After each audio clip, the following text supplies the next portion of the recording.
so video number 3. If video number 2 is essentially, let's call it the what, the what being what is the timing, and we already start to connect it to rhythm. What is, I guess, at the very least, my opinion on how best to develop that with the young kids. Then it's important to give the how as well, what's not enough.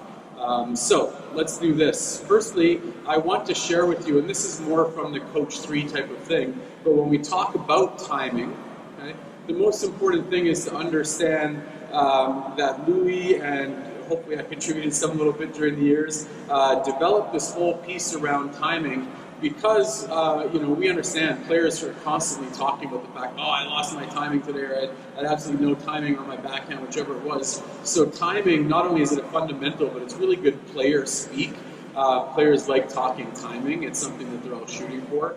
But there really wasn't a lot of information out there, and there definitely wasn't a structure I'd come across to understand timing more than, hit the middle of the strings or get the ball more in front of you. And that notion of timing is much too simplistic. And so we came up with a much deeper understanding of what timing was. I'll quickly whip through it, but this is, I'm pretty sure, on other things that have been posted at other times. So there are things that influence the timing. It's not good enough to just believe it's out in front of you, middle of the strings. We know that the height of the impact point has an influence to what correct timing would be. If I was making a low volley, this could be a really comfortable place to volley from. But at my waist height, you can see how jammed I am because we know the height influences timing. So it needs to be more to the side and more in front. And even there, at shoulder height, I'm jammed again. So once more to the side and more in front. It's why I think a lot of juniors get the spacing wrong in a shoulder height attacking ball and they end up jamming themselves because that would actually be a pretty good impact point for waist height. But at shoulder height, they don't understand the nuances of timing and how to change the spacing based on the height of the ball. The second one has to do with which direction you're trying to hit. So I know this isn't the perfect demo, but I don't have any helpers. One-man show with the GoPro. So if I was trying to make a cross-court volley, somebody's trying to pass me down the line of my forehand, it would make perfect sense to get the ball way out in front of you so you can hit the outside of the ball and make a good cross-court volley.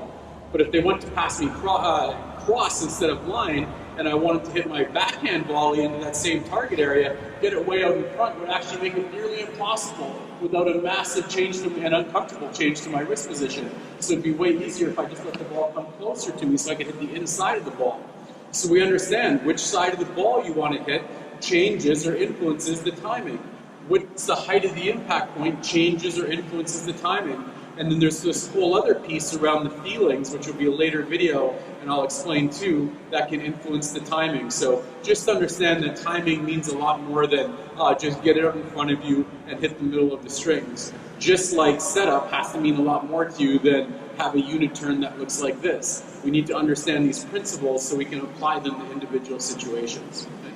Now, based on that, I said if we talk about red ball and different things, so I'm going to go, and this is super basic, okay, but I hope useful to somebody at the very least. Fast forward if it's not. Okay? But we see kids all the time. It's one of the very first things that coaches are doing. They do some level of racket control stuff when the kids are first starting, and then they get into some self-rallies. And they get into self-rallies, and I'm constantly seeing self-rallies looking like this, and it pains me because sure, the kids are kind of orientating themselves to the racket, developing some skills to control the racket angle a bit, I guess, so that they can self-rally. But it's such a lost opportunity to start to understand the importance of timing. So even here, we could just say, and again, I apologize, I'm just orientating myself to the camera instead of the net, but imagine if I was playing that way, okay? I need to make contact out in front of me in this general rally ball like this, okay? The most comfortable place to make contact should be my waist height, and I should be comfortably to the side.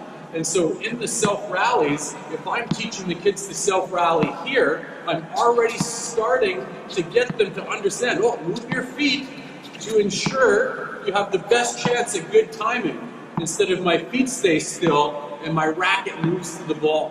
Okay?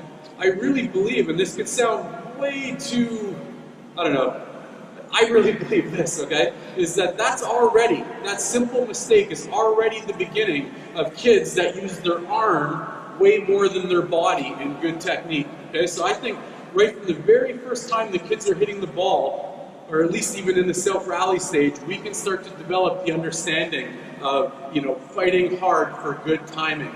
And obviously you can see, okay, from a rhythm perspective, and I apologize, I don't want to duplicate too much, but sometimes it's just impossible to separate these things in any big way. But I also don't do this, where my racket goes back and then decelerates to the contact. I start at the contact and I accelerate. I start at the contact and I accelerate, okay? So just to understand, okay? Going back to Leo's original question about those, younger coaches working with red and orange ball, you can make tennis fun and get kids to enjoy tennis, so we get them on that pathway of 1 to 10 from interest in tennis to Grand Slam champion. But it's not just all about, hey, it was so much fun, I want to come back. It is about that, but at the same time, you can be developing the base of sound fundamentals, good timing, good rhythm. It's even momentum and balance, but I won't go too far. Even in as simple something as self-rally. Okay, so that's the first message I want to send, is no matter which level you're working at, you have the opportunity to instill good fundamentals or bad fundamentals. Choose good fundamentals. Okay? Now, let's keep going with that.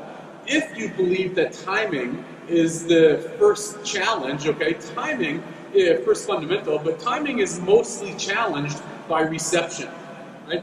There's very few times, and there are probably some examples, but there's very few times where it's the projection that challenges the timing. It's receiving balls of different types that make challenging tough.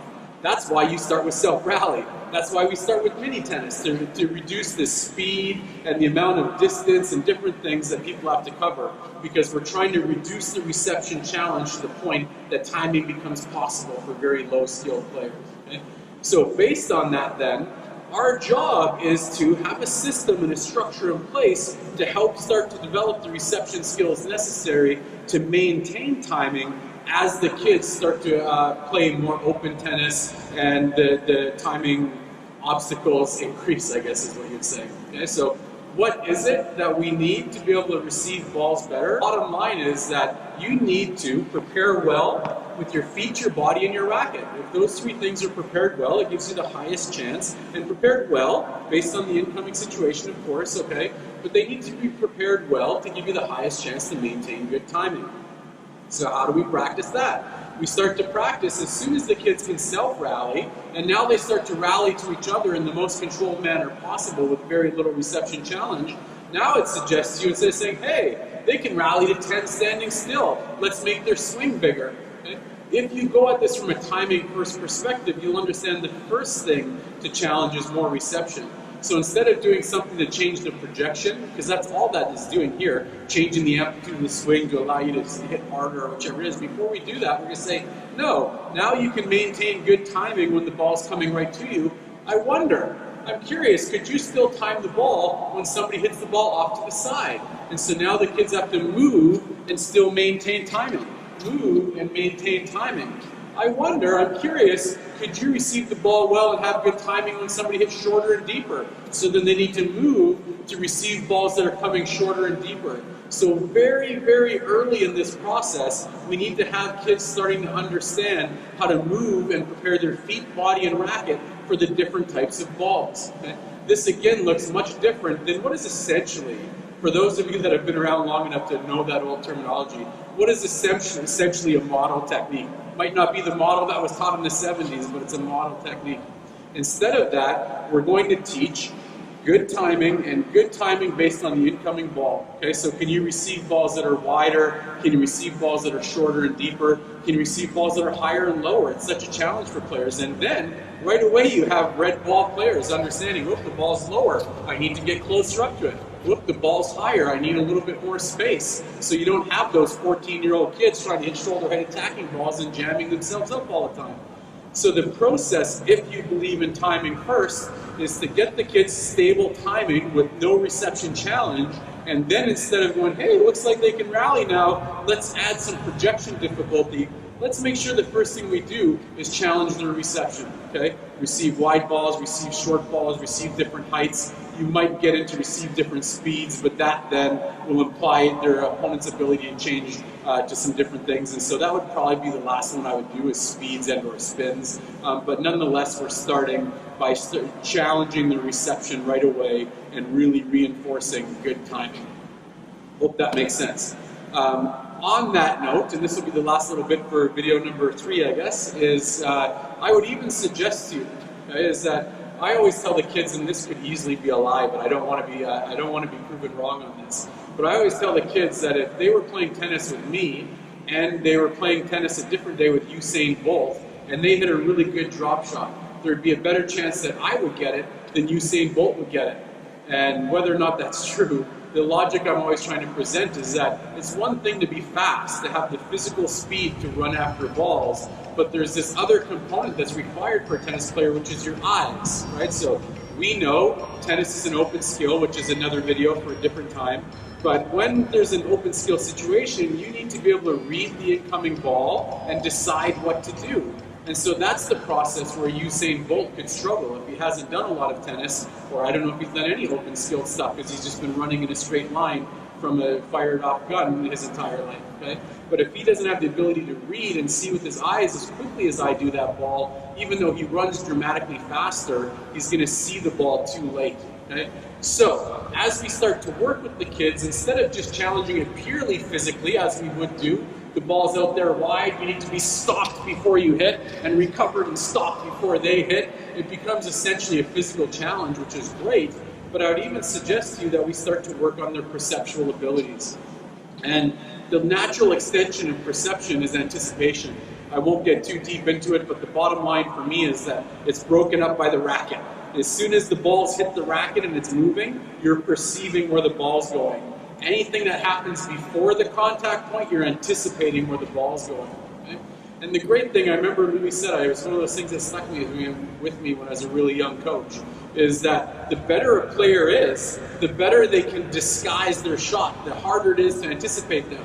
So if we wait till the kids or the players are very old and developed to start trying to teach anticipation, then the players they're trying to anticipate are so sophisticated at disguising that it could be way too tough for them to have any level of success understanding what anticipation is. So for me, right when I start, okay, so understand how this process goes. I've now done this a couple times with kids at the club, and I see it works really well. We start to rally, we stabilize their timing, they have some racket control so they can rally in a nice comfortable position here. Then we start to say, okay, can you still maintain that timing when the ball's to the side? Well, I hope you can see on the ground, I put 2 dots there, okay? If you can't see well, there's an orange dot and there's a yellow dot. Then there's an imaginary red ball player over there. It takes some creativity in this moment of working by yourself. Okay? But what I would do with players right away, if you can see me, I'm going to stand here to make sure I'm in the camera. I'm a bit too close, but you understand what I'm trying to get at. Is I would say to the kids, as soon as you can tell, if I'm going to hit it that way, you call out yellow. So they're challenging their eyes to identify which way I'm going to hit it, so they hit the yellow cone as quickly as possible. If I'm going to hit over there, call orange. But watch what I do. I go like this.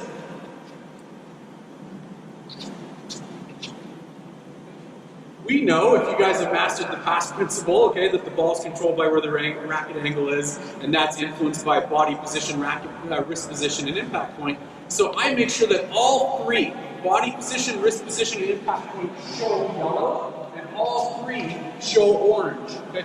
No disguise whatsoever, because they're playing red ball kids. And I've seen little 6-year-olds, right, just see my body and go, oh, yellow, of course. And they're out there, and so we're already starting to connect, anticipating, at a low level, but nonetheless, anticipating, at the very least, understanding the importance of reading the incoming ball, instead of these kids that are so droned into this that a ball could hit them in the face and they haven't moved yet. Okay? From there, obviously, you can progress it. Keep only, now I'm going to say my body position is going to be the same. There's those 3 principles. My body position is the same, but my impact point and wrist position show this, and my impact point and wrist position show that. And again, very quickly, the kids will start calling yellow and orange just by reading 2 of the principles. Then I'll go to the point my body's the same and my impact point's the same, and I'll just do a yellow and do an orange. Do a yellow and do an orange.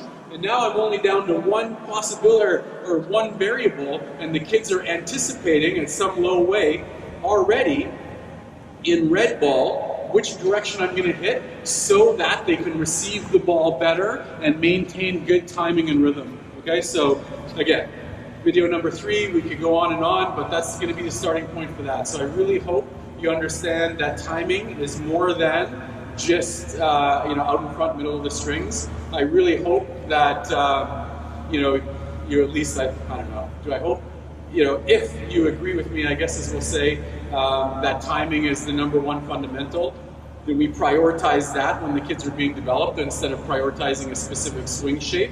And then we understand some ways to challenge it, whether it's just by starting to introduce the ball variables and challenging it physically, right to the point where we can actually start to introduce some basic anticipation. So kids from a very young age are learning to read the ball, get set up, maintain good timing and rhythm, instead of just trying to mimic a model technique. Okay, so video number 3. Thanks, guys.